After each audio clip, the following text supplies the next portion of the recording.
give an emotional welcome to Aarron Walter.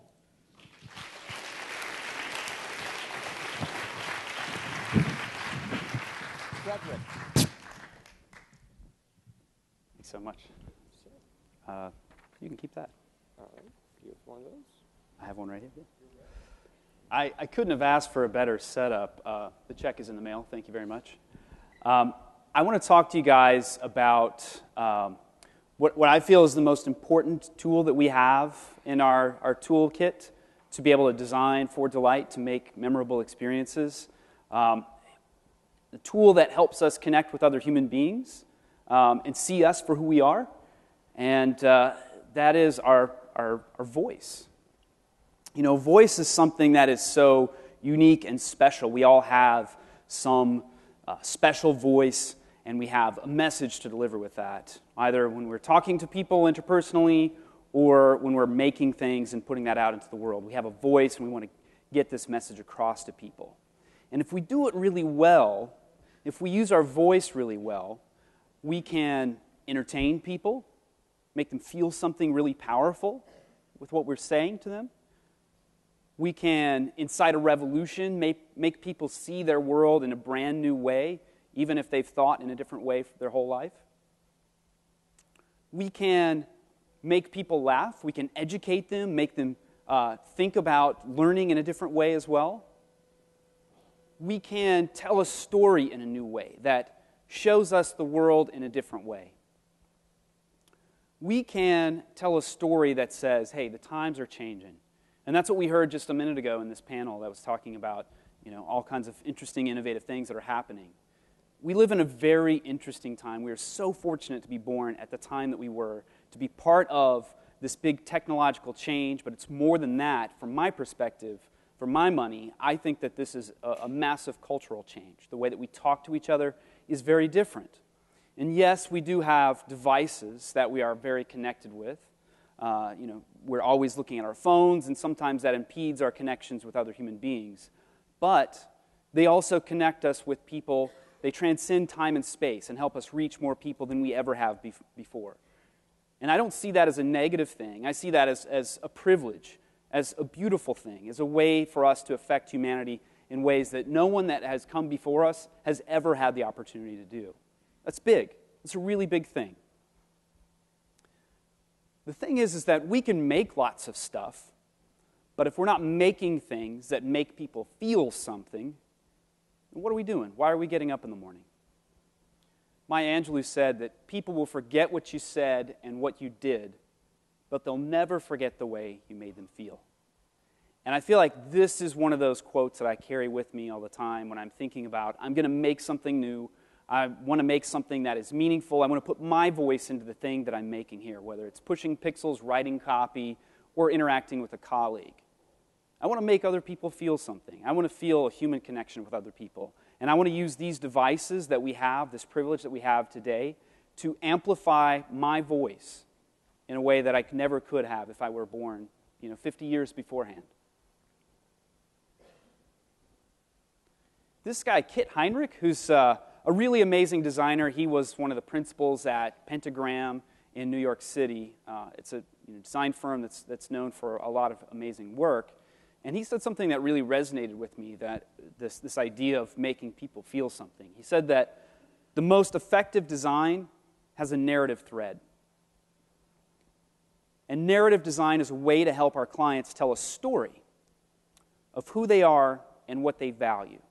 It communicates a value system. And it does it in a way that holds the viewer's interest and makes them care, makes them feel something. We make people feel things by telling stories. Stories are old school, really old school. I mean, like dawn of humanity old school. Stories are the things that we conjure, we create to shape culture, to form religions, to unite people together, also to repel people and push them apart. Stories are so powerful. In fact, I heard that as a theme resonating today. A lot of people thinking about stories and the stories that carry through in the things that we make, whether it's with something like Jared was talking about with the Kano model, where you're plotting out a story of this experience over time, or if it's a story in some digital experience that you're making. We've been sitting around campfires for a long time, and I don't get a chance to sit around an actual campfire with a lot of people very often. It's very rare. But I do sit around this campfire. I think we're probably all sitting around campfires like this on a regular basis. Places where people come together, their voices are heard, dissent is raised, consensus is reached, probably never. But people hang out in these social spaces and talk to each other and share ideas. New things come out of these spaces. New ideas. So hearing Kit Heinrich talk about narrative and how that's such an important part of communicating a value system, it made me think, okay, here's a guy that has designed brands for a living. He's designed not just the collateral, but he tells stories with design. He tells stories with copy. And he does that for his clients. How does he do that? He learns all about them. Then he shapes these stories. And he helps them become something more, something new. So that realization of stories, narrative and design, that connection, made me think, well, brands, are they not just stories? Are they not just a way to create a story and make people feel something? Well, that's exactly what they are. Let's take this brand, for example. BP, you've heard of it maybe? British Petroleum. It's been a brand that's been in the news, maybe not in the past year or two, but a couple years back. We all were sort of aware of British Petroleum and what they were trying to do. There's an interesting story behind this brand. So the mark, it's called a Helios. You can see, you don't have to be a design expert to see the references here, that it's green and yellow. This Helios is like a sun. It's like a blooming flower. It's like some piece of beauty plucked out of the environment and lovingly placed on display. So British Petroleum, their CEO, approached Ogilvy, another reputable design firm, in 2002, and they said, I'll tell you what, we are a special type of oil company. Not too many people like oil companies. They don't trust us. They don't like our industry. But we want to look at the energy space in a brand new way, and we want people to see us for what we're trying to do and how we're trying to innovate. So we want you to re-envision our brand, British Petroleum, that tells this story of a forward-thinking, environmentally friendly, smart vision of the future for energy. And Ogilvy, they thought about this and, okay, yeah, that sounds interesting. We'd love to do that. That's a really difficult challenge. Designers love difficult challenges, and this is a colossal challenge to make an oil company look great. So they said, we'll do it. And they rebranded British Petroleum. They had such control over this. It's not just creating a mark and choosing a logotype, and here are the different things you can and cannot do with your logo. It needs X amount of pixels on either side to be placed into a web page. So they were doing more. They actually were able to rename it, and they said, you guys are no longer British Petroleum. You are Beyond Petroleum. That's your past, but you're moving forward, something bigger. And they loved that. That was great. Really powerful story. And that led to some commercials like this one. Make the day a little better. Make the way a little better. Say hey a little better. It's the place where I want to be. Say hey. Make the day a little better. Boy, you talk about delight. How about going to fill up and you got a whistling gas pump? That's pretty awesome. This is some clever stuff. That's a compelling story. This is a different type of gas company that's not like the others. These guys are totally different and unique. I want to go get gas there. Does anybody remember this? Yeah, 2008, Deepwater Horizon. Little thing happened. A giant explosion and a big hemorrhaging of oil, raw crude oil being bled out into the Gulf of Mexico. It was pretty big. It killed 11 people, lots of families that were affected by this. Not only the people that lost their lives, but also the people whose jobs were dependent upon the health of the Gulf of Mexico. My wife's family is from there, so I have a bit of an emotional attachment to this particular story if you can't tell. Here's what it looked like from space. These are 3 states you see here. There's Louisiana, Mississippi, and Alabama, and there's a tiny bit of Florida that's just on the edge that was affected as well. But you can see how big this oil slick is. You can see it from space, and it spans a lot of coastline. And if it spans that much coastline, think about how much it affected the Gulf of Mexico. It was 45 million barrels, which each barrel has about 55 gallons in it. So it's a lot. That's an awful lot of oil that's spewed out into the Gulf of Mexico. So these guys, they had a really compelling story. I know if I were the designer, the lead designer at Ogilvy, I would just be pulling my hair out and weeping when I saw this story. The live webcams of the oil popping out. They had a story, but the behaviors that were around that from this company were divorced and different. They were separate. So still today, they're pulling out redfish like this one, which has lesions on it, shrimp that have no eyes. So the impact is still being felt today. That was a big deal, very big deal. Another brand that's interesting and has some cool ideas. Vitaminwater, anybody? Vitaminwater fans?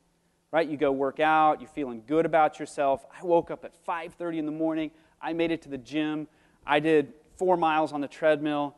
I need a Vitaminwater to replenish my body and feel better about life.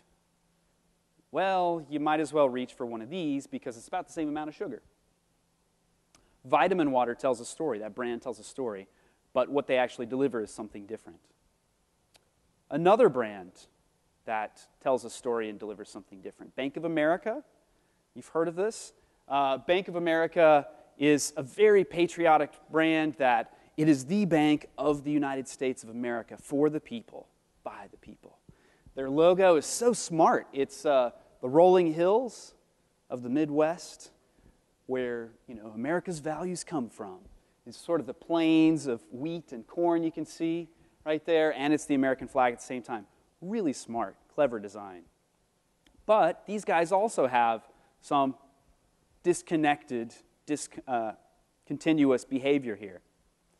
So during the 2008, the big economic bust, they started to borrow money from the government so they could take care of their balance sheets. Then they wouldn't lend that money to small businesses to get the economy propped back up again.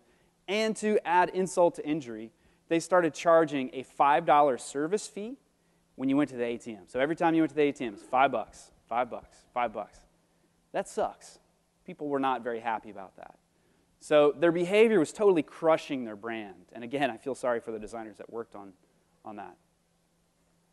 So I would call these stories, stories are powerful if they're used for good, but if they're used to trick or deceive, to create a dishonest situation, people see it, and they tell other people about it. Positive, delightful experiences, people will tell their friends about it, and that will bring more people in than if you marketed and tried to sell yourself on your own. But if you're creating something that is a bait and switch, we say we are this, but we behave this way, that's not going to sell well. People will detect it. So Dieter Rams, he's a designer, an industrial designer that has inspired Johnny Ive and a lot of the work that's being done, industrial design that's happening at Apple. He used to work for Braun, and he tried to evaluate his work and say, how do I know that my work is really good, that this is worthy of the canon of history of design? So he developed a series of tenets that he referenced on a regular basis with himself and his team. One of those tenets said, good design is honest. It's very simple that, you're designing something, there's honesty built into it. The materials you use, the story it tells, all of these pieces that fit together to make people feel something. So design doesn't attempt to manipulate the consumer with promises that can't be kept, right? It just says, this is what we're about, and here's what you have. It's the opposite of what the Jared's Hyatt example early on, where they couldn't deliver on the basic stuff. Just as a contrast here, a different type of story. This is a company called Simple. They are a bank, but they're not really a bank. It's sort of an unbank. And these guys were perfectly timed. They came out at the tail end of the an economic downturn, second depression, whatever you call it. And they launched this really cool website. Basically a digital bank where you can get a card, an ATM card, but there's no physical bank. They've partnered with a bank that has ATMs in lots of different places. But you can put your money here, direct deposit, and it's mobile first. It's got these great, it's got a great web app and a great mobile experience. And they've got so many great things built in, specifically to create an honest experience with a bank, right? Because banks have become adversaries of consumers. Consumers resent them. They use banks because it's a necessity in our culture, but they hate it, and they feel taken advantage of. So just a few examples of some of the things that they do to, these small kindnesses that help you. When you go to sign up, you create a passphrase, not a password. A passphrase is a series of words, human memorable words, that you can easily recall when you try to log in and access very regularly. Because it's easy to remember, people are more likely to actually use it and not use passwords like 1, 2, 3, 4, 5, 6. People use those passwords all the time. I hope that's not you. That's a very bad idea. But passphrases actually are more secure than the crazy, you must use 1 capital letter, 1 tilde, only on Tuesday, when on a blue moon. Those sorts of crazy password criteria that you have to fulfill and you never can. Passphrases are easy to remember and they are more difficult to crack. When you get into the app, it tells you at the top, the most prominent thing on the page is the safe to spend number. This is the number that says you can spend $340.17 without incurring an overdraft. But the crazy thing is, if you do get an overdraft, they don't charge you. It's okay. Don't worry about it. We don't want you to be stressed out about this. If you think about banks, banks are in the business of making money. When you overdraft, you pay money, usually about 25 or 30 bucks. So therefore, a bank would not be incented to make you have a good user experience. They would be incented the opposite way, to trip you up, hoping that they would get a little bit of extra money out of you. And that sucks, and you have to pay the money, and what do? It's the man. I got to pay the man. But these guys take a totally different approach where they're honest about what you can spend, and they make that very visible. So lots of smart, simple things that they do here. They show you those transactions where they happened. If you needed support, it happens right there. I call these things small kindnesses. And, these things add up after a while. Think about a person that you've known in your life who has done something nice for you. They lay out your PJs. If your spouse lays out your PJs for you, it's like, oh, that's really nice. Thanks for doing that. Or maybe they brought you your favorite cookies on your birthday. Thanks so much. That's really great. And that happens over and over again. That small kindness builds up into a bigger feeling, something more substantial. So these small kindnesses that Simple is building into their model is really smart because it's the sort of thing that encourages word-of-mouth references so they get more customers. Take a look at another company that's doing things well. These guys, Raleigh Denim, out of North Carolina, Raleigh, North Carolina, they make jeans, really good jeans, and they make them in a very special way. In fact, Sarah and Victor, the co-founders of Raleigh Denim, they started making these in their apartment because they just love the idea of jeans and their history and how we've used them in so many different eras throughout the United States history. And they have a little index card that's pinned up to their wall that says, "Make better things in a better way." I love that. It's such a great guiding beacon on the hill to say, this is the direction we're going. This is the check. Are we making a good thing? Are we making a better thing in a better way? Are we taking it in a new direction? And I feel like that is, for all of us here, it's really what pulls us together. It's why we're here. It's why this conference was created, so we can learn to make better things in a better way. We can communicate more effectively. We can tell better stories using that powerful, unique voice that we have. And they go about making better things in a better way by using old tools. Using tools that have been around for a long time that aren't the easiest to fix. They're not the most efficient, but they do things in a traditional way that is not done elsewhere. It's not a pair of jeans you're going to go get at Target. This is a special experience, putting on these jeans in the morning. They don't hire young, cheap labor. They hire wise labor that has experience. Like this woman who's been designing patterns for Levi's for about 35 years.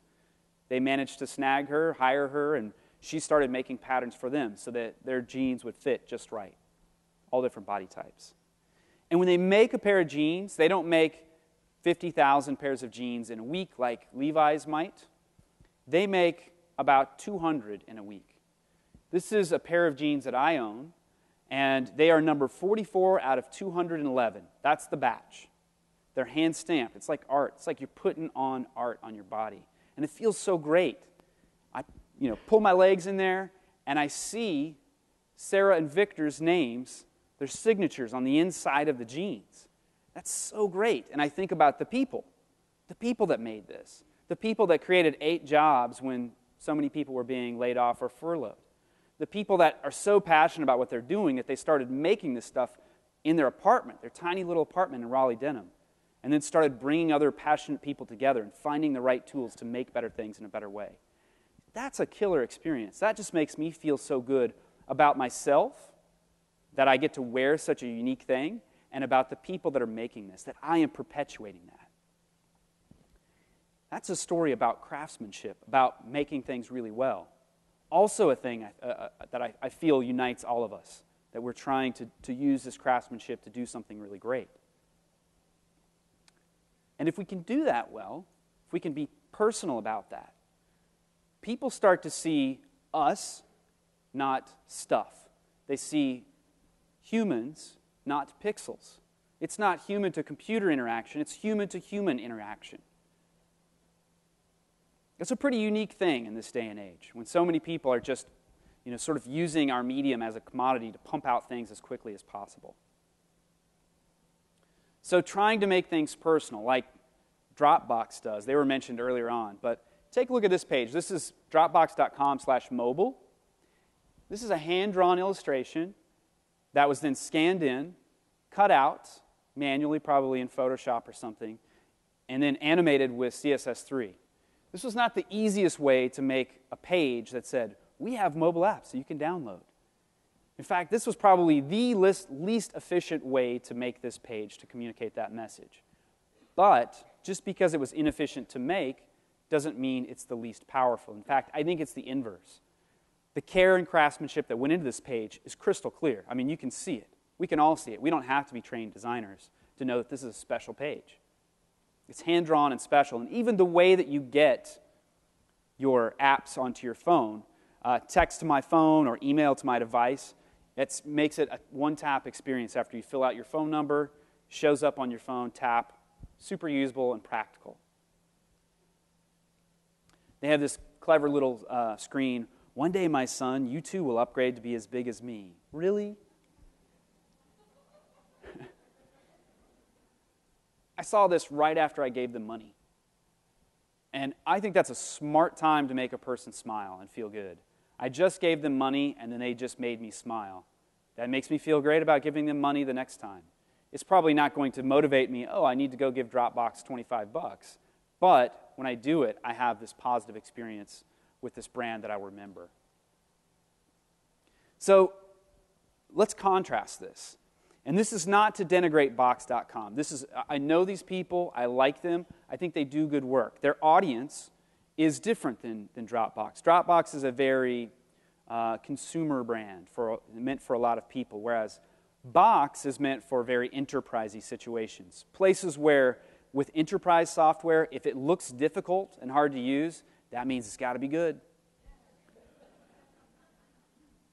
So, you look at this and you think, all right, some people took some time on this. They worked really hard. But it takes me a long time to process all this information on the page. I look at all these different things, all these different options that are calling my attention, and I feel like, man, how do I make a decision here? This is difficult. And just the aesthetics, like there's so many different gradients and shadows and things to look at that it's very distracting. Again, contrast that to a Dropbox experience where here's a simple comic showing you how to use Dropbox and what it does. Your computer caught on fire. Don't worry, everything's on Dropbox. I'm fine. Right? So you very quickly get the ideas. There's a low cognitive load. The burden is low on the users. When you choose a plan, it's so simple. I'm going to choose free, pro, or teams. And their homepage is so basic. It doesn't get any simpler than this. It's just, watch a video to see what this thing is. And then download Dropbox.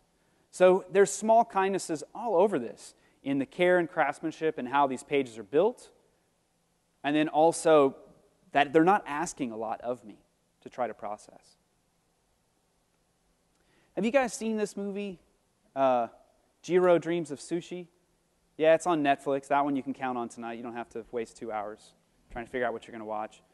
I love this film because this guy, he's so ancient and wise and has this passion and love for his craft of making sushi. And he's got this tiny little space in like a subway station. There's no way you can get in for the next 6, 7, 8 months.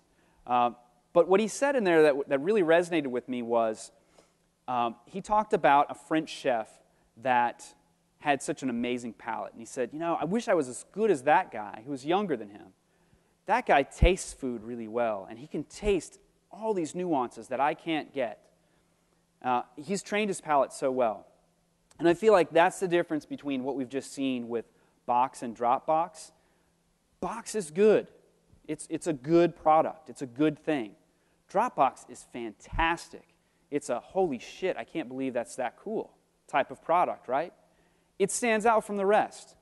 And there's a difference when you start to refine the way that you look at products and how things are made. You start to appreciate what makes this one different than that one.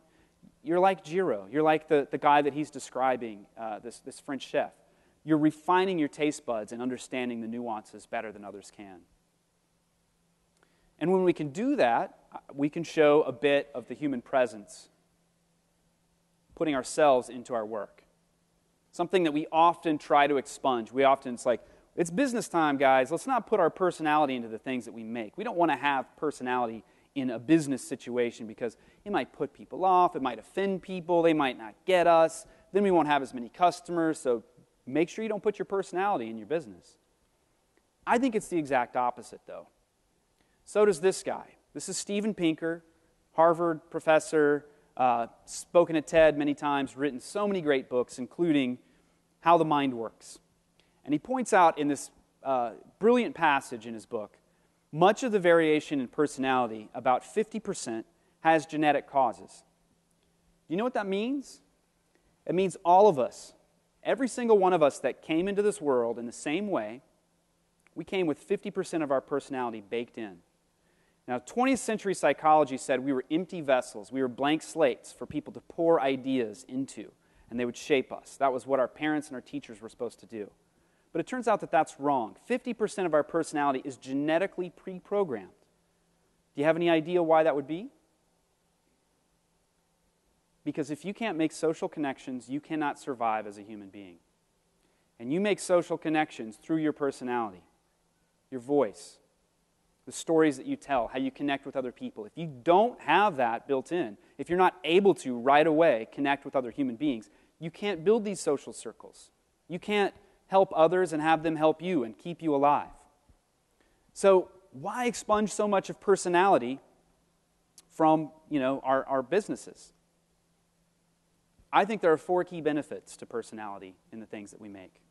The first of which is that it clearly makes you stand out, just as we saw with Dropbox. So here's a company that they staked their investment on their personality. They are a travel company called Hipmunk, hipmunk.com, and they're coming out against Expedia, Orbitz, Travelocity, all these other different travel companies that are out there. Why do we need another one? Well, because they all suck. That's why. We can do better. So they actually got funding because they had a unique approach to booking travel. So I'm just going to try to book a flight right now from Atlanta to LaGuardia. My remote will come alive here. So we're going to make a quick booking. We get this clever little animation. Okay, that's cute and all. But here's what's really amazing about this. If you book travel, you know that it makes you feel awful. It's so stressful. It's a lot of burden on you. They actually sort all the flight options on a timeline because that's the way that our brains work. You don't think of flight options as time in a table. You think of it as a horizon. It's a continuum, right? So smart UI design, nice, small kindness. But they sort the flight options by agony. Which one sucks the least? Which one sucks the most?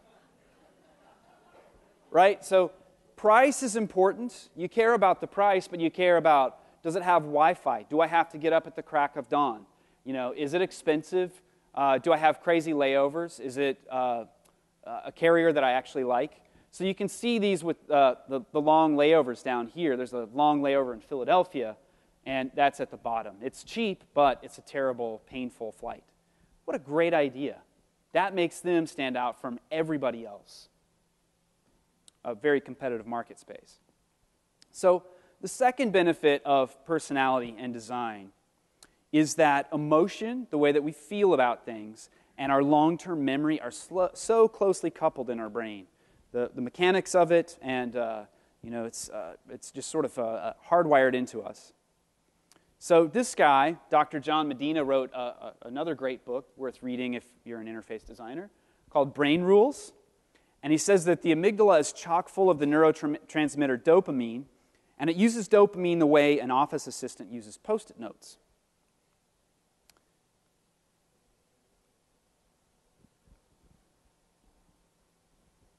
He says that when the brain detects an emotionally charged event, the amygdala releases dopamine into the system. I think my batteries are dying here. And because dopamine greatly aids memory and information processing, you could say that the Post-it note reads, remember this. So what he's saying here is that you have an emotionally charged event, and this dopamine is released, and you're going to remember that thing really well. Why is that? The reason why is because when you have really negative experiences, a guy jumped out at me and tried to mug me over here in this sketchy part of this neighborhood. Are you going to remember that? Yeah, because you don't want to go back there. Maybe you had your first kiss. Oh my God, that was so amazing. I was so frightened by it, but I'm curious and I want to try that again. You remember that. It's a positive emotional experience, so you can repeat that. This is what keeps us alive. Long-term memory and emotion are closely coupled, so we can repeat good things and we can avoid negative things. So I've shown you a bunch of examples of smallish startups that have the latitude to try out a lot of different ideas with emotional design. But these guys, General Electric, founded in the late 1800s by Thomas Edison.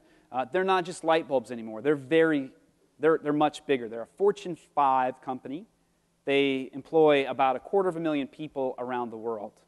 So as corporations go, they are so big, they're kind of like the Borg, right? They're so massive, so many people, lots of silos and different things that they make.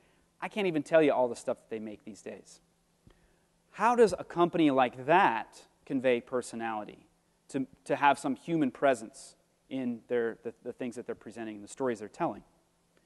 Well, they tell the stories of the individuals, not the company. Individuals like these folks who make jet engines, who are very passionate to get up in the morning and make jet engines because there's some meaning. There's a story from their childhood about flying airplanes, making and flying airplanes. And they pepper their website with all sorts of different stories. It looks almost like a magazine more than a corporate website for a Fortune 5 company. So as you go from page to page, you get these beautiful spreads, all these videos embedded along the way, telling stories of individuals, not a giant Borg corporation, and what they do and why that's meaningful to the way that we live our lives.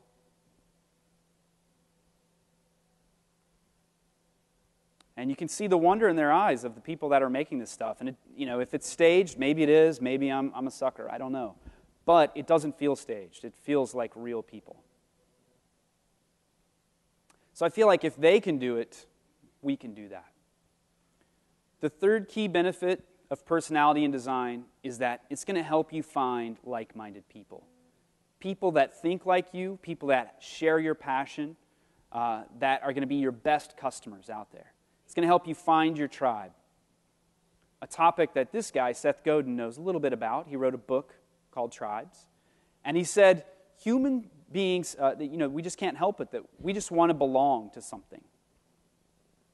One of the most powerful of our survival mechanisms is to be part of a tribe. That's why we've got that personality baked into our DNA at our very birth. We want to contribute to and take something from a group of like-minded people. Again, that's what brings us together here today. Like-minded people, passionate about the same things. This is a tribe, very clear tribe of Harley Davidson riders. Are anyone here? Harley riders? Generally not a whole lot at events like this, I found. I will be the first to admit I am not part of this tribe. At the bar, I probably would pass out after my second shot. If a bar fight broke out, I guarantee I'd be on the ground. I probably couldn't hold my own with these guys. So these guys, in forming a tribe, they're not just saying, this is the stuff that we're about. This is who we are. This is our value system. This is the story. Incidentally, not a story that Harley Davidson created themselves. The events and all the fan stuff that happens around it is totally their customers building it, not necessarily Harley Davidson. But what they're doing by forming this tribe is also saying, you don't belong to our tribe. So Aarron Walter, not part of the Harley Davidson tribe. Totally cool with me. I would probably wreck. So tribes are dangerous. They're powerful but dangerous. Here's another tribe. This is a really interesting site for LGBT, trying to advocate a new historic museum about the LGBT movement that would be placed on the mall in Washington, D.C. Big deal. Big shift, big cultural shift happening in our country right now that we're witnessing. And they built this website that tells this story. It's really beautiful. You kind of slide through this, shows different pieces of the organization, shows photos of real people. They're not stock photos. That makes this feel much more human and much more personal. And I love this example. Portland represent. Adidas, or if you're from Europe, Adidas. An interesting way to build your tribe by hiring people. To hire people that are like-minded, that share a passion for design, for product design. So these guys built a website that just shows, here's how we design things and build things. This is our history and how we've influenced sports. This is our history of how we influence pop culture, like hip-hop and Run DMC. It's really cool. And then it proceeds to tell you, here's how you can be part of our tribe. Here's how you can, maybe get a job with us. Lastly, lest you think that these examples here, that you have to have a lot of parallax and jQuery whiz-bang stuff, this is just straight-up HTML.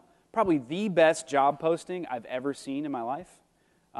Was put up by Photojojo, a startup out of San Francisco.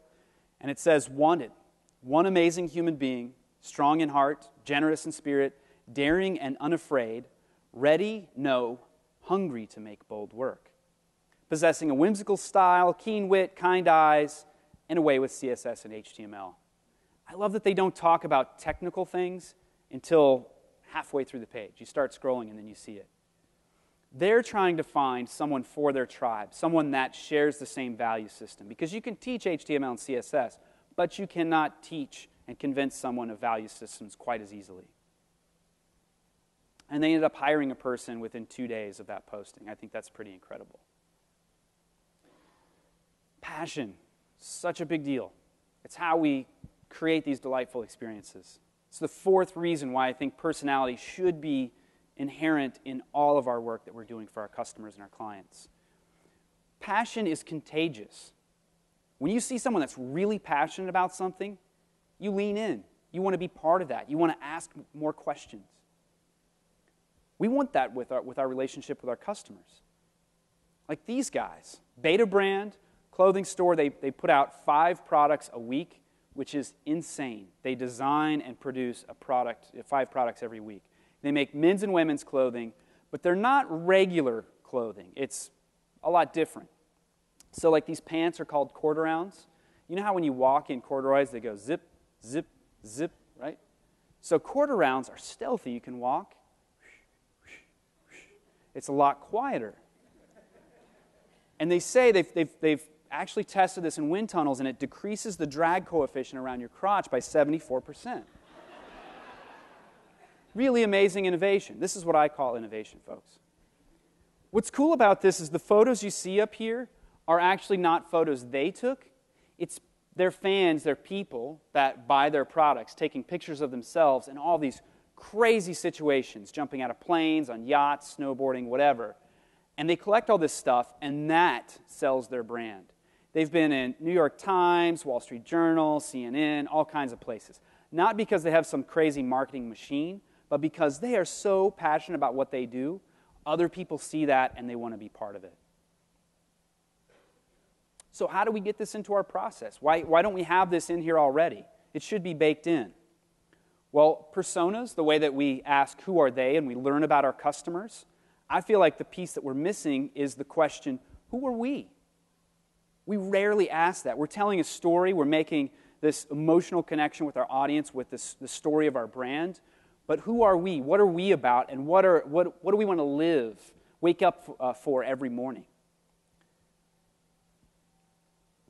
So we can create that with something called a design persona. A design persona tells a story. This is who we are. This is who we are and who we are not. This is our tribe. This is the type of company that we want to be.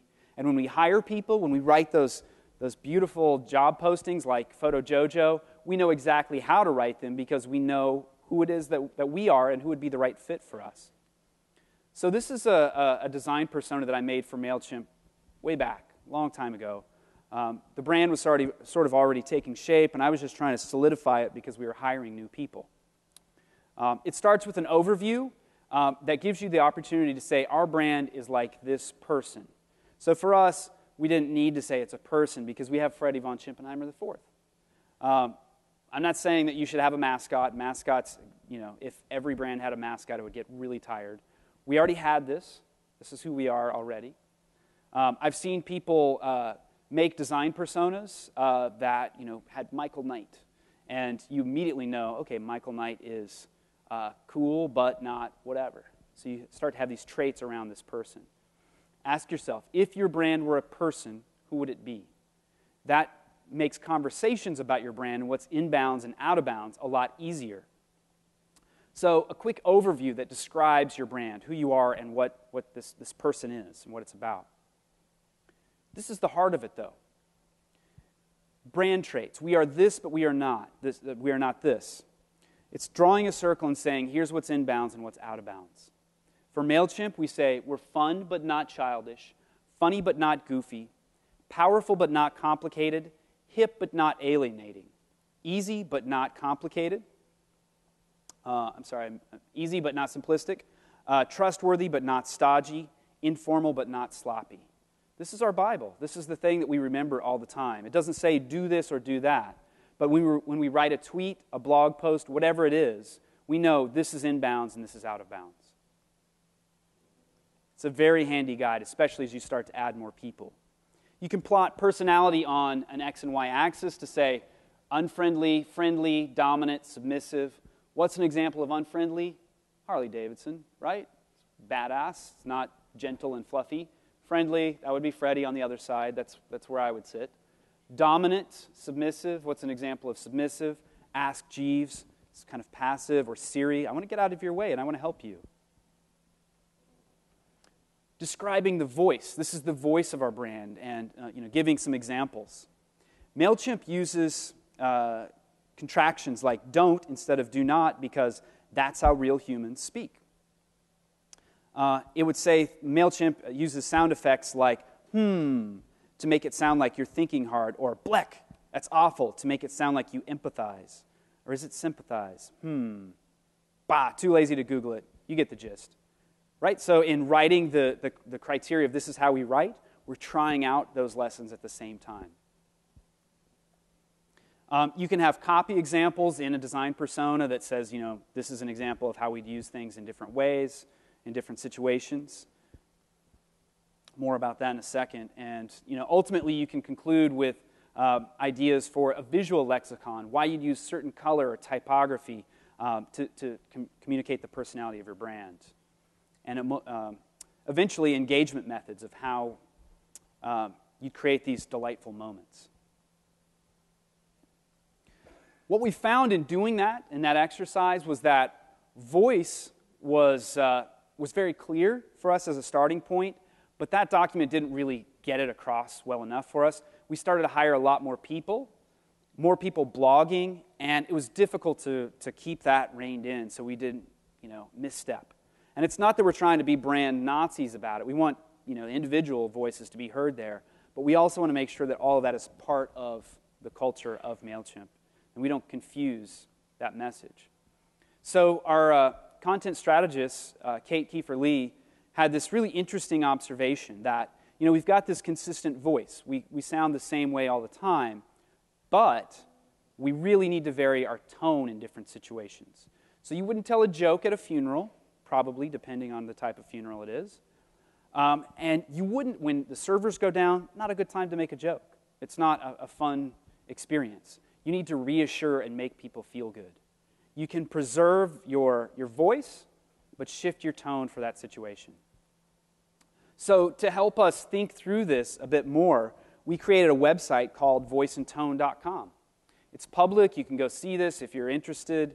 And it's a public guide. What I love about this is when new people are hired, we can just IM this to them. I can email it and say, hey, here's voiceandtone.com. This is the way we write. If you're writing a blog post, this is worth looking at. And this covers everything from jokes that Freddie might crack in the app, to a blog post, to knowledge-based articles, guides, down to failure messages. And if you notice there's a color change that's happening, that relates to the emotion of the person. Blue starts to be a little bit more neutral. Green is very positive. You get further down, and the colors get warmer, where emotions get heated.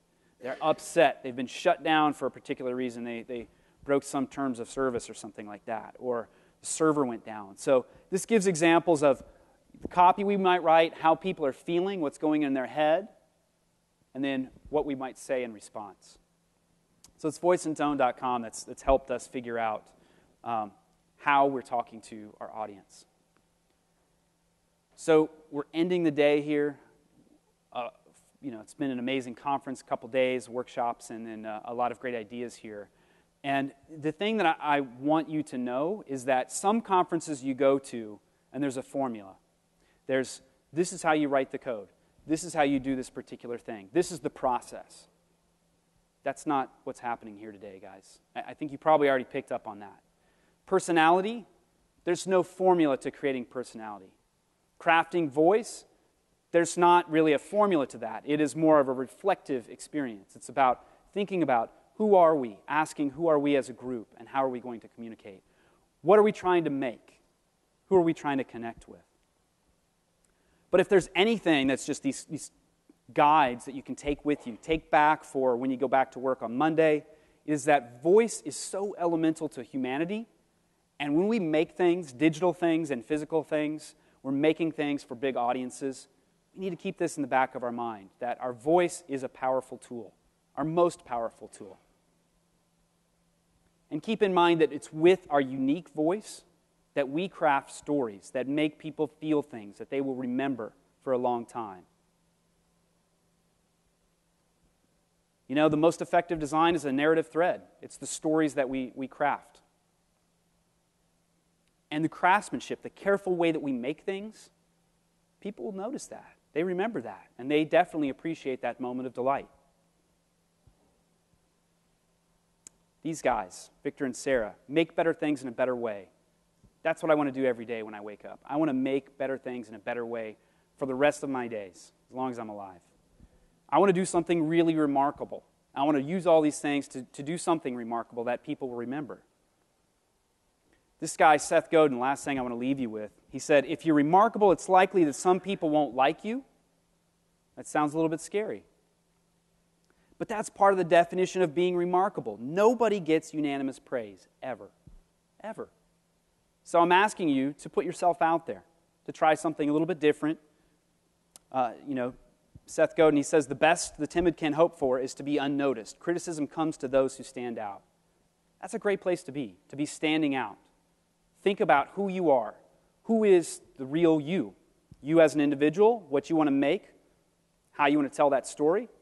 And as a company, who are you and what are you trying to tell? Who are you trying to connect with? If you can get to the bottom of those series of questions, you can find not just the real you, but I think you can find the best you, better you, that's going to make your work much more successful. Thanks so much for your time, guys. I really appreciate it.